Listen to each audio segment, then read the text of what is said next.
ستا چې و په سترګو کې ازغی د کلي ووتو ستا چې و په سترګو کې ازغی د کلي ووتو ګرځه ښه ډاډه اوس لیونی د کلي ووتو دا د مغرب واګې قسم دی که رامنې کې یو ځلې که دا پښتون بچی د کلي ووتو ستا د مخ شوخۍ ته ډوټینګ نه شو ایثار نه شو لاړلو پیکه پیکه سپرلی د کلي ووتو ستا د سپینو سپینو محلونو نظر ماتې لا پورته شو د غوښې نه لوګی د کلي ووتو ښکاري چې د سترګو نه د هغه اثر وتی دی ښکاري چې د سترګو نه د هغه اثر وتی دی ستا نه چې عبید ګله ژوندی د کلي ووتو.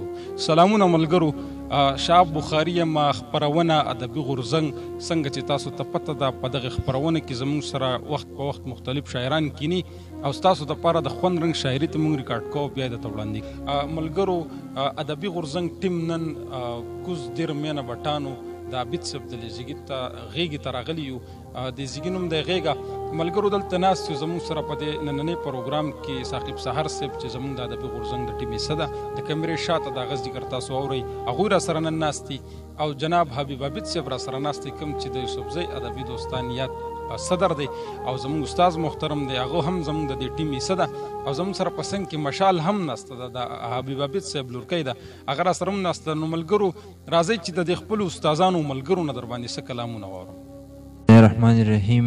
ډیره مننه بخاري صاحب، ستاسو ډیره مننه کوم چې نن موږ هم د دې پروګرام جوګه وګرځولو او نن هم د کیمرې مخې ته راویستو او په تیره بیا د سر ډیر زیاته مننه کوم چې هغوی موږ له نن دعوت راکړو چې راشي او مېلمستیا یې راله وکړه او بیا دلته کې رالو د فطرت غېږې ته او د غېږې ته راوختو او دلته کې ډېر چکرې ولګولې، سر موږ ډېره مېلمستیا راکړه، د هغوی ډېره مننه. او د ملګرو سره به څه شعرونه شریک کړمه چې سم د ټېغک بچی وې ستا به قیسې ډېرې وې، سرو سم د ټېغک بچی وې ستا به قیسې ډېرې وې او ستا به نازونه ډېرو ستا به نخرې ډېرې وې. او سر شعر پکې دی چې تاریخ به داسې لیکي د پښتنو په خاوره، تاریخ به داسې لیکي د پښتنو په خاوره، دلته کورونه لګو خو هدیرې ډېرې وې.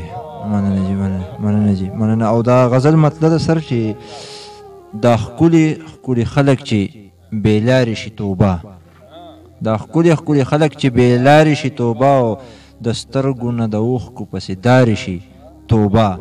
او وجل کوي قسم دی بې اجله سړی وجني، وجل کوي قسم دی بې اجله سړی وجني او چې سترګې د چا دغسې خونکارې شي توبه. او چې څوک د محبت سندرې دلته کې شروع کړي، بخاري صاحب، چې څوک د محبت سندرې دلته کې شروع کړي یو دم ورپسې چغې شي کوکارې شي توبه. او مننه جي. او خبر نه وم چې زه به پې د ژوند د خوږو وزم، خبر نه وم چې زه به پې د ژوند د خوږو وزم، خبرې به د چا دومره مکارې شي توبه. او مننه جي. او شعر دی جي چې ویش د نصیبونو کله کېږي نو ملګرو، چې ویش د نصیبونو کله کېږي نو ملګرو، زمونږ نصیبې به پکې خوارې شي توبه. او مننه جي، مننه. او شعر دی جي چې هلته به څوک څه د چا په درد باندې خفه شي، هلته به څوک څه د چا په درد باندې خفه شي، چرته دروغجنې چې هندارې شي توبه. او مننه جي. او دا لارې او کوڅې به درته پرېږدمه جانانه، دا لارې او کوڅې به درته پرېږدمه جانانه، غم مه کوه زما نه به وزګارې شي توبه. او مننه جي. او مقتارز د سر چې نو هلته به سهره سړی څنګه مینه وکړي، نو هلته به سهره سړی څنګه مینه وکړي، جذبې د محبت چې هم سنګسارې شي توبه. ډېره مننه جي، ډېره. بسم الله الرحمن الرحیم. زه اول بخاري صاحب ستاسو د ټول ټیم ډېره زیاته مننه کوم د ادبي غورځنګ چې هغه ګرځي او خپل شاعران، خپل ادیبان، خپل مشران، خپلو مینوالو ته چې کوم دی وخت په وخت په ډېر ښه شان کې ډېر ښه په موقع باندې وړاندې کوي، هغوی ورسره مخامخ کوي. زه تاسو ته په دلته په راتلو باندې غېږې ته په راتلو باندې ډېره زیات ستړي مشي یم او ډېره زیاته مننه هم کوم چې راغلي یې. او دا سهار چې څنګه وي د فطرت غېږه ده، نو بس غېږه ده، نو زه تاسو ته ډېر زیات درناوی لرم او ستاسو ډېره زیاته مننه کوم. زه به تاسو ته هم یو څو شعرونه به درته ووایم د غزل چې ډېره خوږه ډېره د خوند قصه ده، ډېره خوږه ډېره د خوند قصه ده، ځکه چې دا زما د ژوند قصه ده. ډېره خوږه ډېره د خوند قصه ده، ځکه چې دا زما د ژوند قصه ده. او شعر دی چې زمونږ ترمنځ د رقیب اهمیت، زمونږ ترمنځ د رقیب اهمیت سم د پنجپیر او د دیوبند قصه ده.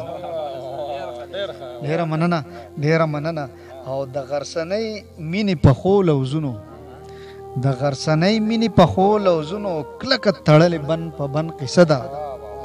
او تفصیل یې دا چې د ویلو نه ده، تفصیل یې دا چې د ویلو نه ده، ځکه د سر او د مړوند قصه ده. او شعر دی لږ توجه به غواړم، ټپې خو ټولې دي دې یوه ټپه کې، ټپې خو ټولې دي دې یوه ټپه کې، د یوې پیغلې د میوند قصه ده. ټپې خو ټولې دي دې یوه ټپه کې، د یوې پیغلې د میوند قصه ده. او په دې کې شعر دی چې پښتنو زده کړه د میږو نه وکړئ، پښتنو زده کړه د میږو نه وکړئ، دې کې د ټول عمر د پند قصه ده. او مغرب مو داسې قلمي کړه ځوانان، مغرب مو داسې قلمي کړه ځوانان، لکه چې شال کې د پیوند قصه ده. ستاسو ډېره ډېره مننه، ډېره ډېره مهرباني. جګرانو کتونکو دا و ښاغلی حبیب عابد صاحب او زموږ ملګری ثاقب سهار صاحب تاسو واورېدو. زما امید ده چې دا نننی پروګرام به ستاسو خوښ شوی. انشاءالله بل پروګرام کې به د بل ملګري سره کینو. تر دې دمه ډېره زیاته مننه خپل ورور شهاب بخاري له سره د خپلو ملګرو اجازه ورکړئ چېرته چې هم یې ښاد آباد او بریالي اوسئ. د لوی الله